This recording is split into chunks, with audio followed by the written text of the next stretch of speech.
And hello again, everyone, and welcome to another edition of BCSN Sports Flash, as we are talking to a lot of the outstanding young athletes here in Northwest Ohio that we watch on BCSN on a regular basis. And with us tonight is an outstanding volleyball player from Clay High School, Mallory Ladd, and thanks for being with us here. Thanks for having me. Now, it happened that a lot of times when we came to broadcast a game that Clay was involved in, I go and talk to the different coaches and get ideas of what's the strategies and what's the key to the game. And there was a common theme from all the Clay opponents, and that is we have to figure out a way to, if not stop Mallory Ladd, we got to stop her from killing us like she always has done before. So that's great respect from other teams' coaches, and I'm sure probably you have to feel good that you've gotten that kind of respect from all the teams that you have faced. Yeah, I mean, I play with a lot of girls that we play against during the season, and they always come up to me and say, compliment me and tell me how hard it is to play against me, and I mean that's a really big compliment. And all the coaches, I hear from a lot of the coaches the same thing. So. And Clay's always been a team. They're a really good fundamental team. They're a good defensive team. They don't have a lot of height. They've never had a lot of height. You're 5'6", so you're right in that mold. But they've always needed somebody to kind of be that big hitter, and I think that that's something that you've been able to provide. But basically, it's a very good, solid volleyball program. Certainly you've seen that over the years, correct? What is the thing that allows them to be as successful as they've been, even though they haven't had maybe the tall players in the front row and those things that obviously help to make you a good team? I mean, we have a lot of talent in the back row, and that really helps us because it all starts with passing. And so we just have found ways to make our hitters better and just produce kills and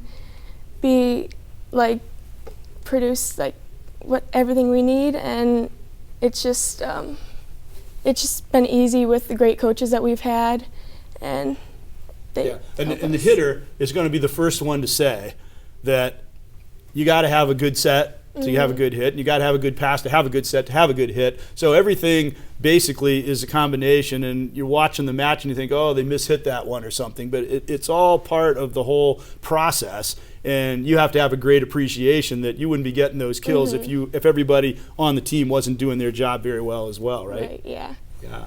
So I told you the Demi Morales story, right? So a couple of times I think during the matches I compared you to her. Now, she was a player for Amherst Steel about 5 years ago, and St. Ursula, of course, they always have a great team, and they were playing in the regional tournament.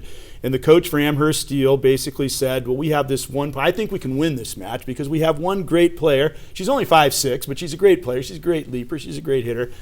But we don't have much else, but we have her, and I think it'll be enough for us to win. And I'm thinking to myself, you got to be kidding me. You really think that one player, to say nothing of 5'6" player, is going to be able to beat a great all-around team? I didn't say it to her, but in my mind I'm thinking, you're crazy. That's not going to happen. It did happen. She set a record for kills that night, and Amherst Steel won the match. I think they went on to states and got to at least the finals that year. But does that sort of a story make you feel like even though you're only 5'6", there can be a future as a hitter for somebody of your physical stature? Yeah, it definitely gives me hope, and just seeing that she had a successful career, it helps me and makes me follow my dreams of playing college volleyball at a higher level and hopefully hitting at a high level. But we'll just see what all the colleges have to offer and stuff like that. Well, Demi Morales did really well in the Big Ten, but she was basically a back row player, and I'm sure you've heard that. If you want to play college volleyball, you're going to have to play in the back row. So is that something when you hear that you think, yeah, I better concentrate on doing that? Or do you still have this desire, I want to be a hitter because that's what I feel I do best, that's what I love doing, and you want to sort of be a pioneer? Like we were talking about a hitter from Michigan, 5'7", leading the team in kills. So it can be done. Is that something that you really want to continue doing, is being an attacker? Yeah, I definitely, I enjoy the game more when I'm hitting. Just the feeling that I get when I get a kill, it makes the game more exciting for me. But being a passer is also really important, and I'll definitely consider that when picking a college and just see what all the colleges have to offer me and what position they would have me at. Yeah. And you have played a lot of back row, and you played in some really good clubs and played against some outstanding players and done well. So you feel that you have the tools to be a back row player too if necessary, correct? Yeah. Yeah. So what There have been some great back row players for Clay. I think Brooke Gorey's playing at Owens. She was this unbelievable libero, and Maggie Marin, who is a finalist for our Old Newsboys Award this year. You've had a lot of great players from that mold. What does it take to be a really great back row player? Well, you just have to be very aggressive. You have to talk a lot back there and you kind of have to lead the court from back there, because if you don't have a good back row player leading back there, then you won't be successful and you won't be able to dig like some big digs that are coming at you, and it will help the hitters and it'll help the setter, and it's just a really important position. Yeah. And a lot of people that watch that too, I think they might look for the spectacular gets. Oh, how do they get to there? And they're acrobatically rolling and getting back up and back into the play, bouncing up. But a lot of times, it's just reading the play. What you want to do is to make the play without looking so spectacular, because you anticipated what was coming, and then you're solid on your platform, and it's easier to make a good pass when you're not sprawling on the floor, right? Yeah. It's definitely a hard position to play, and give a lot of respect to the people that play that position and do it well, because it's definitely hard. Yeah. Now, I was talking to your dad a little bit. You guys got back from a trip to Jamaica. How did you enjoy that? It was really fun. It was good to get away, because December is like my month when it's like the little break between school season and club season. So it was really good to get to a warm place and relax. Even though, it would have to be the year when it's 60 degrees at Christmas time, right, when you do that. Now, what did you do in Jamaica to sort of relax and have a good time? We just stayed at a resort, and it had a nice beach, nice water. We went off the resort a couple times to like swim with dolphins, and we went to like an obstacle course there, and it was just fun just to relax and lay out in the sun. Yeah. Did you play any beach volleyball there? Yeah, we actually did. So how long a flight is it? Were you getting a lot? Did you have a lot of jet lag? You just got back about 2 a.m., right? So are you experiencing that right now? Yeah, I mean, we're from Jamaica, then we flew into Charlotte, North Carolina, and then we had to wait in Charlotte for a little bit and then fly into Detroit, and so it was like a lot of hours of traveling. Yeah, a lot of times it's more of an ordeal than flying, is the waiting between flights.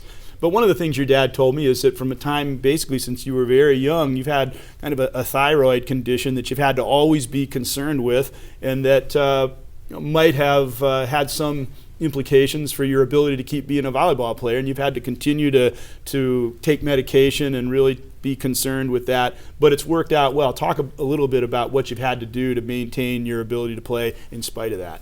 Yeah, well, it's called congenital hypothyroidism, and I basically have to take medication daily since I was like born, and I just like to stimulate my growth.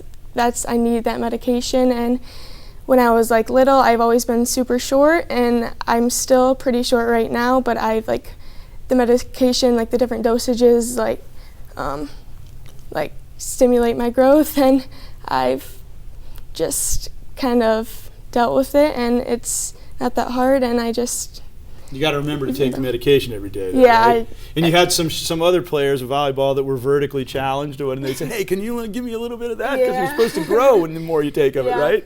Basically, like when people ask me, I just say I take it to grow, and they're like, "Oh, wow, I need some of that." But that's not. They don't want to do that. No. They don't want to go there. So when you hear that. I heard it just the other day. Somebody was telling me that the Division I volleyball teams they want 6-foot players in their back row now. I mean, does it get a little discouraging when you hear that there's so much bias towards tall players in volleyball, even in spite of the great skills that other players have?